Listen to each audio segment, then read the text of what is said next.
CGPCS सामान्य अध्ययन PYQ and MCQ series Hindi lecture 31 पहला प्रश्न एक संविधान के 74वां संशोधन अधिनियम 1992 में निम्न में से किसका प्रावधान किया गया है?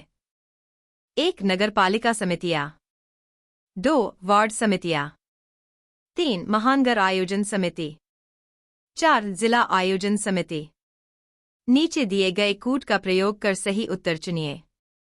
ए 1 और 4 बी 1, 2, 3 और 4 सी 1, 2 और 4 डी 2, 3 और 4 इस प्रश्न का उत्तर है बी। संविधान के 74वें संशोधन अधिनियम 1992 के तहत निम्नलिखित प्रावधान किए गए थे। 1. नगरपालिका समितियां नगरों के स्तर पर स्थानीय स्वशासन की व्यवस्था को लागू किया गया। 2. वार्ड समितियां नगरपालिकाओं में छोटे क्षेत्रों को वार्डों में विभाजित किया गया और वहां वार्ड समितियां बनाई गईं। 3. महानगर आयोजन समिति यह समिति महानगरों के लिए बनाई गई थी जो प्रशासन और योजना कार्यों को देखती है। 4. जिला आयोजन समिति जिला स्तर पर प्रशासन की व्यवस्था को बेहतर बनाने के लिए यह समिति बनाई गई थी। इसलिए सही उत्तर बी 1, 2, 3 और 4 है। अगला प्रश्न 2 नीचे 2 वक्तव्य दिए गए हैं। एक को कथन ए और दूसरे को कारण आर कहा गया है।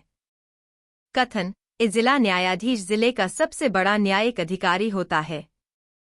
कथन आर जिला न्यायाधीश के पास न्यायिक एवं प्रशासनिक दोनों प्रकार की शक्तियां होती हैं।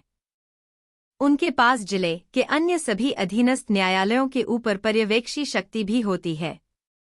उपर्युक्त वक्तव्यों के संदर्भ में निम्नलिखित में से कौन सा सही है? ए दोनों कथन ए तथा कारण आर सही है तथा कथन ए का सही स्पष्टीकरण कारण आर है। बी ए दोनों कथन ए तथा कारण आर सही है तथा कथन ए का सही स्पष्टीकरण कारण आर नहीं है। सी कथन ए सही है परंतु कारण आर गलत है।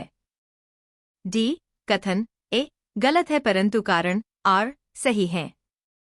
इस प्रश्न का उत्तर है ए। कथन ए जिला न्यायाधीश जिले का सबसे बड़ा न्यायिक अधिकारी होता है यह कथन सही है क्योंकि जिला न्यायाधीश को जिले के न्यायिक मामलों में सर्वोच्च अधिकार प्राप्त होता है और वह सभी न्यायिक कार्यों का संचालन करता है। कथन आर जिला न्यायाधीश के पास न्यायिक एवं प्रशासनिक दोनों प्रकार की शक्तियां होती हैं। उनके पास जिले के अन्य सभी अधीनस्थ न्यायालयों के ऊपर पर्यवेक्षी शक्ति भी होती है यह भी सही है क्योंकि जिला न्यायाधीश के पास दोनों शक्तियां होती हैं और वह अन्य न्यायालयों के फैसलों की समीक्षा करता है। इसलिए दोनों कथन सत्य हैं और कथन ए का सही स्पष्टीकरण कथन आर है। अगला प्रश्न 3 राज्य शासन के कार्यों की प्रक्रिया के सिद्धांतों का निर्माण करने वाली प्रमुख शक्ति है। ए योजना आयोग बी मंत्री सी मुख्यमंत्री डी सचिवालय इस प्रश्न का उत्तर है डी। राज्य शासन के कार्यों की प्रक्रिया के सिद्धांतों का निर्माण मुख्य रूप से सचिवालय द्वारा किया जाता है। सचिवालय राज्य शासन के प्रशासनिक कार्यों का केंद्रीय विभाग होता है जो राज्य सरकार के विभिन्न विभागों के कार्यों की योजना और संगठन करता है। सचिवालय कार्यों को व्यवस्थित करने, नीतियां तय करने और सरकारी योजनाओं का क्रियान्वयन सुनिश्चित करने में महत्वपूर्ण भूमिका निभाता है। सचिवालय राज्य के प्रशासनिक ढांचे का एक अभिन्न अंग होता है। अगला प्रश्न 4 नीचे 2 वक्तव्य दिए गए हैं। एक को कथन ए और दूसरे को कारण आर कहा गया है। कथन ए न्यायालय मंत्रियों द्वारा राज्यपाल को दी गई सलाह की समीक्षा नहीं कर सकता है। कथन आर भारतीय संविधान में राज्यों के मंत्रियों के लिए विधिक उत्तरदायित्व नहीं है। उपर्युक्त वक्तव्यों के संदर्भ में निम्नलिखित में से कौन सा सही है? ए दोनों कथन ए तथा कारण आर सही है तथा कथन ए का सही स्पष्टीकरण कारण आर है। बी ए दोनों कथन ए तथा कारण आर सही है तथा कथन ए का सही स्पष्टीकरण कारण आर नहीं है। सी कथन ए सही है परंतु कारण आर गलत है। डी कथन ए गलत है परंतु कारण आर सही है। इस प्रश्न का उत्तर है ए। वास्तव में भारतीय संविधान के अनुच्छेद 163 के अनुसार राज्यपाल को मंत्रियों द्वारा दी गई सलाह की न्यायिक समीक्षा नहीं की जा सकती है। इसका मतलब है कि राज्यपाल के निर्णयों में न्यायालय हस्तक्षेप नहीं कर सकते। कारण आर भी सही है क्योंकि भारतीय संविधान में मंत्रियों के लिए विधिक उत्तरदायित्व नहीं होता है, वे राज्यपाल के प्रति उत्तरदायी होते हैं, न कि न्यायालय के।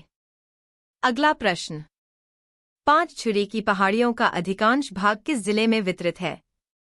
ए कोरबा, सी बिलासपुर, बी मुंगेली, डी कबीरधाम। इस प्रश्न का उत्तर है ए। छुरी की पहाड़ियों का अधिकांश भाग कोरबा जिले में स्थित है। यह पहाड़ी क्षेत्र छत्तीसगढ़ के केंद्रीय भाग में स्थित है और इसका भूआकृति बहुत ही महत्वपूर्ण है। यह क्षेत्र प्राकृतिक सुंदरता और खनिज संसाधनों के लिए प्रसिद्ध है, जिससे यह इलाके में विकास के लिए महत्वपूर्ण बन जाता है। कोरबा जिले में विभिन्न खनिज संसाधन जैसे कि कोयला भी पाया जाता है, जो यहाँ के उद्योगों का आधार है। अगला प्रश्न, 5वें राष्ट्रीय परिवार एवं स्वास्थ्य सर्वेक्षण 2019 से 21 के अनुसार छत्तीसगढ़ में सकल प्रजनता दर TFR निम्न में से कितनी है? ए 1.8, सी 2.2, बी 2.0, डी 2.4। इस प्रश्न का उत्तर है ए।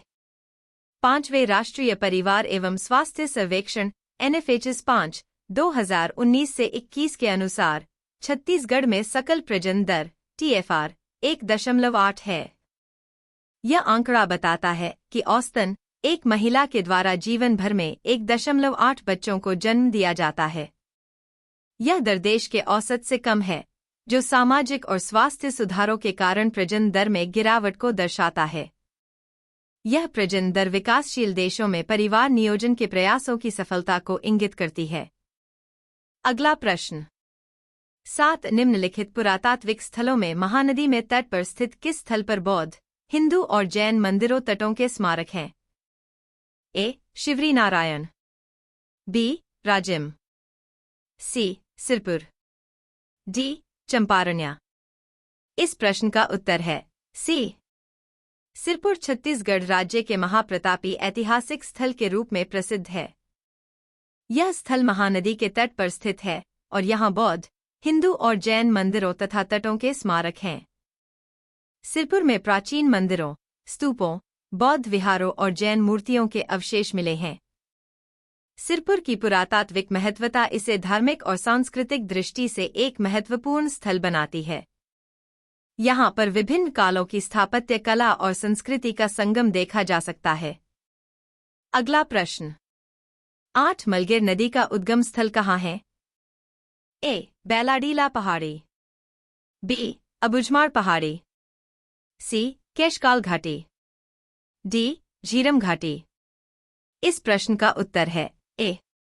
मलगेर नदी का उद्गम बैलाडीला पहाड़ी से होता है, जो छत्तीसगढ़ राज्य के दक्षिणी भाग में स्थित है।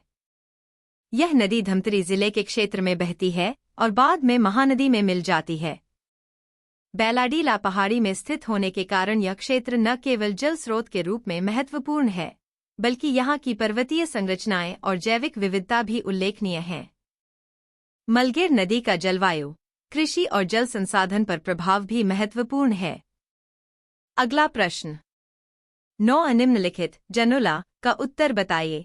बिना पंख के सुवना, उड़ी चलत आकाश, रूप रंग इनके नहीं, मरे न भूख प्यास।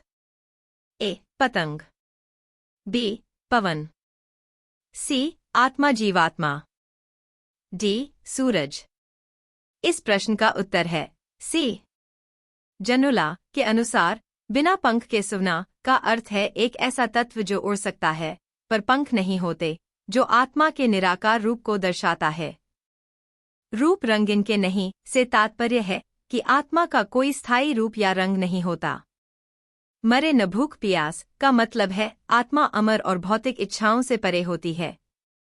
इन विशेषताओं के आधार पर आत्मा जीवात्मा ही सही उत्तर है। अगला प्रश्न 10 प्रस्तुत हाना किस अर्थ में बोला जाता है? सही उत्तर लिखें। 3 तिखार महाविचार। ए. 3 लोगों से पूछना। बी. फैसले को टाल देना। सी. अंतिम निर्णय। डी. सहमत होना। इस प्रश्न का उत्तर है सी। 3 तिखार महाविचार का अर्थ है किसी निर्णय पर पहुंचने से पहले 3 बार विचार करना या अंतिम निर्णय लेने के लिए पूरी तरह से सोच समझकर निर्णय करना। यहाँ हाना का मतलब है अंतिम निर्णय। जब कोई फैसला स्थिर और निश्चित होता है तो उसे हाना कहा जाता है, जिसका संदर्भ इस वाक्य में दिया गया है। इसलिए सही उत्तर सी अंतिम निर्णय है, जो निर्णय के पक्के और अंतिम होने को दर्शाता है। अगला प्रश्न 11 प्रस्तुत हाना किस बात का संकेत है? सही उत्तर लिखें। फुटहा करम के फुटहा दोना, पेज गवागे चारों कोना। ए. नियशक्त होना। बी. अभागे को सहारा न मिलना। सी. लापरवाह होना। डी. अंधा होना। इस प्रश्न का उत्तर है बी। फुटहा करम के फुटहा दोना, पेज गवागे चारों कोना का अर्थ है कि जब किसी के कर्म अच्छे नहीं होते तो उसे कहीं से भी सहायता नहीं मिलती और उसका नुकसान चारों ओर फैल जाता है। इस भाव को व्यक्त करने के लिए हाना का संकेत है कि अभागे व्यक्ति को सहारा नहीं मिलता। कर्मों का फल ही उसे दुर्बल और असहाय बना देता है। इसलिए सही उत्तर बी. अभागे को सहारा न मिलना है। अगला प्रश्न 12 क्या हो सकता है? इस जनोला को जाने और सही उत्तर को चिह्नित करें। 1 हड़िया से मादू रंग के पानी। ए. नारियल। बी. बेल। सी. अंडा। डी. इनमें से कोई नहीं। इस प्रश्न का उत्तर है सी। 1 हड़िया से मादू रंग के पानी का अर्थ है एक पदार्थ से 2 रंगों का पानी प्राप्त होना। यहाँ हड़िया का संदर्भ अंडे से है, क्योंकि अंडे के बाहर का रंग और अंदर का रंग दोनों अलग होते हैं। बाहर से अंडा सफेद या भूरा हो सकता है, जबकि अंदर का पानी, अंडे का सफेद भाग और पीला योक अलग अलग रंग का होता है। अगला प्रश्न 13 निम्न काव्यांश किस गाथा में उद्धृत है? बड़ सरताधारी लक्ष्मण जति जोगी 12 बरस जोग करे रे भाई 7 दोहरा के भोजन पका के बिन जोंते के जमीन के चाउर हरी मुंगन के दार पकाई बिगन सिकुल के पतरी बना के। ए. कमला रानी। बी. अहिमन कैना। सी. फुलकुंवर। डी. फुलबामन। इस प्रश्न का उत्तर है डी। यह काव्यांश फुलबामन गाथा से उद्धृत है। इस गाथा में लक्ष्मण के तप और साधना को दर्शाया गया है, जहां वह 12 वर्षों तक जोगी बनकर साधना करते हैं। काव्य में यह वर्णन है कि वह 7 दोहरा के भोजन पकाते हैं, बिना जोंते के जमीन में चाउर और मुंगन का दार बनाते हैं और अपनी साधना में पूरी तरह से लीन रहते हैं। यह ध्यान और तप के प्रतीक रूप में प्रस्तुत किया गया है, जो फुलबामन गाथा में मिलता है। अगला प्रश्न 14 निम्न रचना किसकी है? चारों डहर सवाल उगे है, मूड ऊंचाए करगा कस। ये लालू के सफल किसन्हा हर जुबान सिरजा ले थे। ए. रामेश्वर वैष्णव। बी. मुकुंद कौशल। सी. सुशील भट्ट। डी. डॉक्टर दादूलाल जोशी। इस प्रश्न का उत्तर है बी। यह रचना मुकुंद कौशल की है। इस काव्य में वह सामाजिक और राजनीतिक दृष्टिकोण से चिंतन करते हैं।